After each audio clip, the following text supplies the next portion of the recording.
first episode of Driving Home with Charley. So, this first episode is really going to be a test of whether my microphone works and whether my Magic John phone holder can hold this phone up for the entire trip despite bumps and stuff. So, it's a test. We'll see how it works. So, what is Driving Home with Charley? This is me on my commute home or commute to work where I get to talk about stuff that I want to talk about. And what I want to talk about today is fleets versus dealerships because a lot of the young future techs, a lot of the students I get to school, they're still kind of up in the air about what it is they want to do. And what really happens a lot of times is that young people that are looking to enter the industry are letting opportunities drive their choices instead of choosing what opportunities to pursue. So, what that means is that they might get into a dealership operation and be completely unhappy with that type of setup and the way dealerships operate, and they would have been much happier working for a fleet or in a fleet environment. The opposite can also occur. Someone might get into a fleet operation or a fleet environment and be completely unhappy with the way that part of the industry works.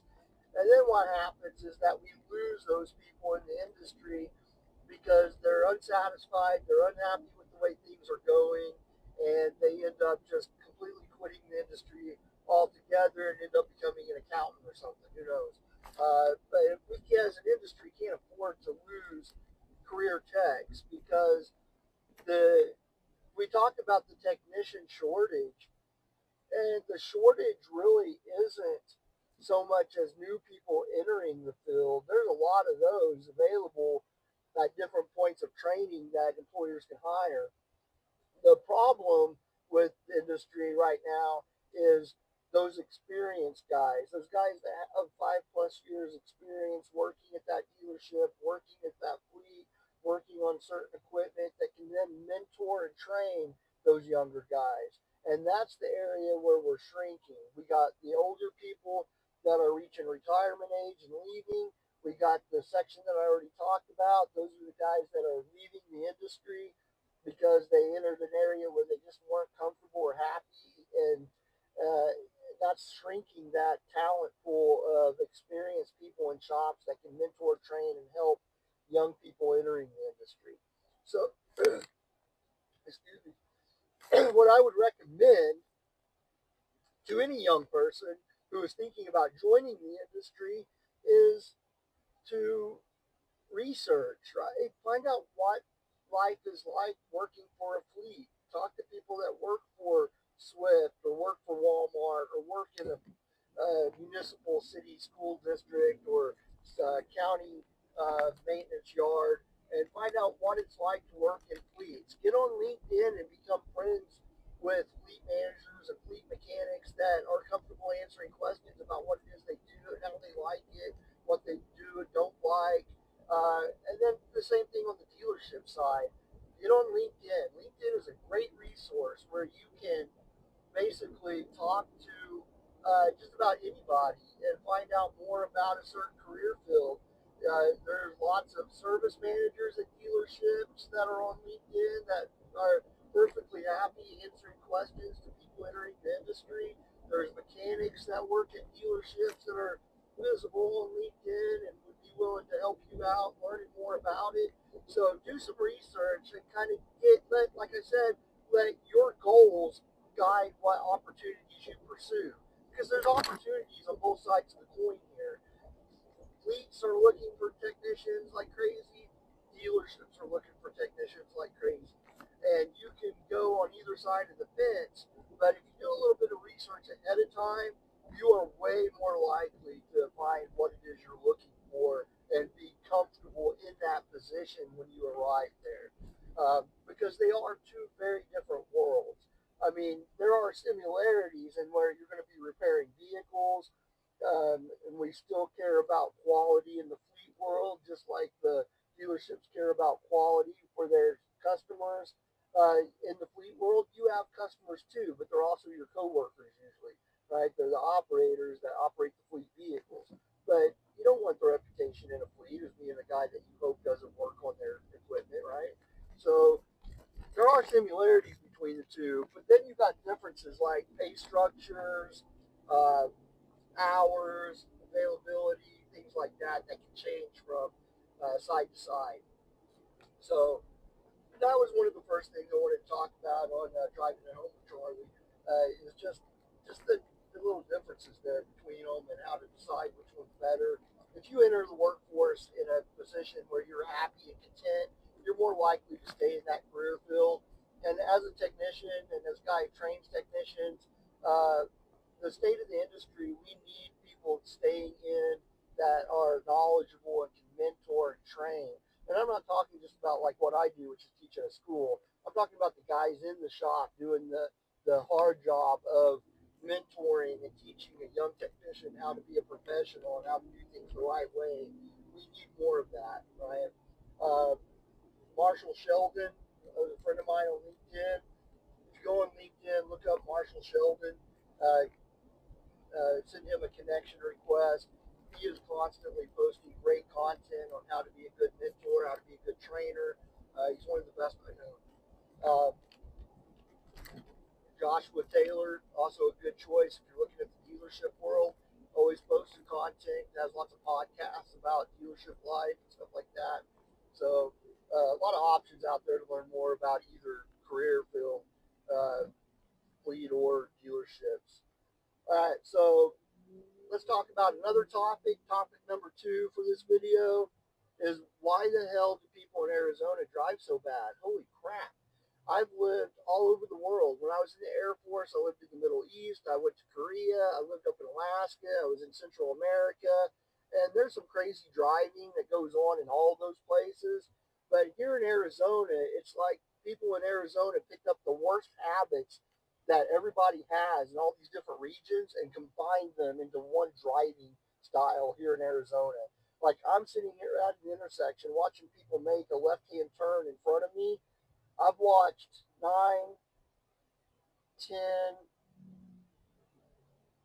11, 12, 13, 14, 15 cars now make this left-hand turn. All but one of them pulled straight into the right lane, right?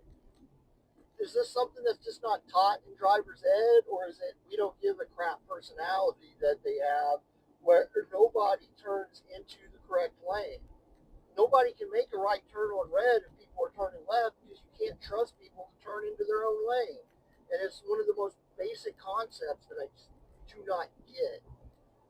The other concept I do not get is that people here in Arizona do not understand what the left-hand lane is for. The left-hand lane is for turning left or passing someone. So why the hell would you get in the left-hand lane and do 40 in a 45 and just park there and drive for miles and miles, making everybody get in the right-hand lane to go around you? And why don't the cops do anything about that? It's insane. Like I pass more people in the right lane than I do in the left lane, and that's not the way it's designed to work, right? So yeah, I have traffic issues. I get angry at these people. I'm not a road rager. I'm not honking at them or tailgating them or doing anything else silly that's going to get me shot or make me want to shoot someone. That's never going to happen. But I sit here and quietly fume in my car like, why are people so stupid? But they're not stupid. Maybe they never got trained. Maybe they never had a driver's ed course. Maybe they barely passed their driver's test and didn't have to make a left-hand turn. Maybe they knew the rule and did the left-hand turn good to the driver's test, and that was the last time they did it right. And so, uh, and the other thing that really is weird about this place is, I grew up in Texas and Oklahoma, and I'm sitting there trying to get on the road, and there's one single car coming my way. I'm going to wait a little bit of extra time, let that car go by, and then pull out onto the road. But here in Arizona, that doesn't seem to matter. I could be the only car going down the street, and this guy pulling out of the convenience store, instead of waiting the 2 seconds it takes for me to go by, even though there's no one behind me, is going to pull out in front of me. And then that same person is the person that was in such a hurry to get on the road, but then is going to drive 5 miles an hour under the speed limit in front of me. And that irritates me. And then those same people are the ones that will be in the left lane.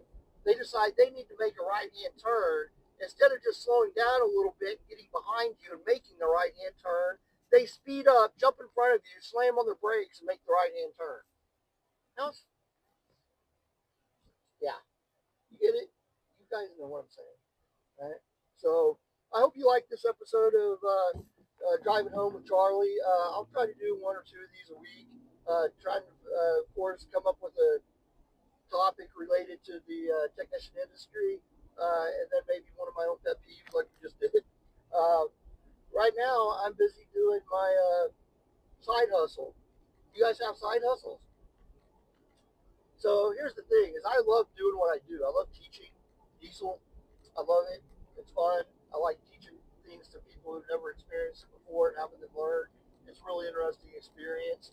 But to be honest with you, if you're interested in becoming a diesel educator, automotive instructor, there's a very, very, very, very good chance that you're not going to make nearly as much money teaching as you do doing, right? So I could make probably a lot more money out in the field right now. And because of my background training and education, I could probably eventually find a fleet maintenance director, fleet maintenance manager position that paid me probably 30, 40 grand more than what I make now. But I've tried that. I've lived that world, and I didn't enjoy it as much as what I do now. So I've taken a little bit of a pay cut to do something that I enjoy.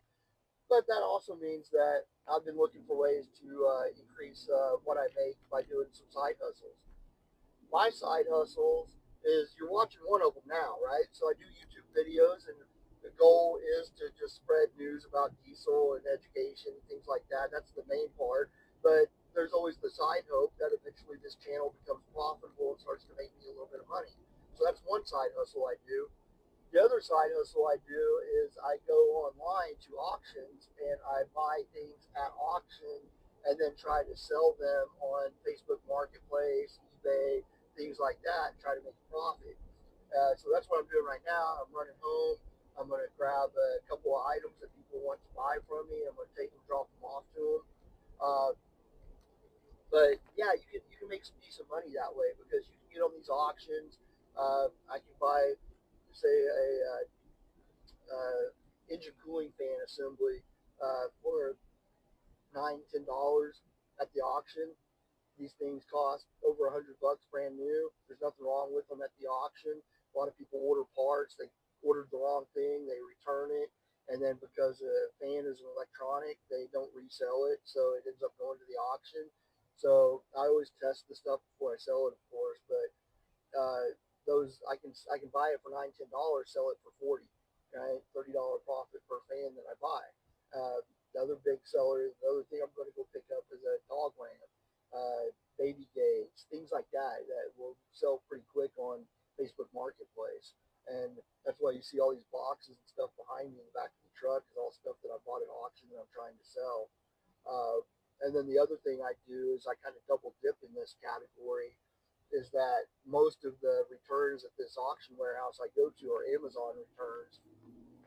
And what I will do is not only will I buy the product at the auction and then try to sell it, I also am an Amazon affiliate. So what I'll do as an Amazon affiliate is I'll make a video about the product that is available for purchase on Amazon, and then I'll make a shoppable video as an Amazon affiliate about that product, and then I can get paid a commission for anybody that watches my video and then buys the product. So I can kind of make money off of these things I buy at auction in two different ways. So if you're looking for a side hustle, that's a pretty good one. I mean, it's not going to make you rich, but it can definitely supplement your income to a certain point where it can help out. It can pay a bill. It can do a lot of things for you. Uh, so if you guys have any questions about how I do that or how to get involved in it, just let me know. But just do me a favor, check out the link that I'm going to post in the description of the video and in the comments. I'll post one of the Amazon links that I have. Just go take a look at it. You don't have to buy it. Just if I get clicks and a lot of clicks of my links, then people will be they'll see those links, clicks, and it'll drive more people to actually search me out, to actually send me products to do reviews and tests on, which is one of the things I'm going to be doing later today. I had a company send me a tool that they want me to do a review video on, so I'm going to try that tool out today and make a video about it. But yeah, you guys clicking on the link, that will really help me. And then you may even like the product that I post on the link. You might get one, so that would be even better. But just remember, anytime you click on my links, I have to publicly say I'm an Amazon affiliate. I do make a commission when you guys click on a link and buy something, so keep that in mind. Thank you for watching this episode of Driving It Home with Charley. Almost forgot what I was going to name this podcast. Driving It Home with Charley. I really appreciate all my subscribers, all my viewers. If you're not a subscriber yet, please hit that subscribe button. Please like the video. Thank you.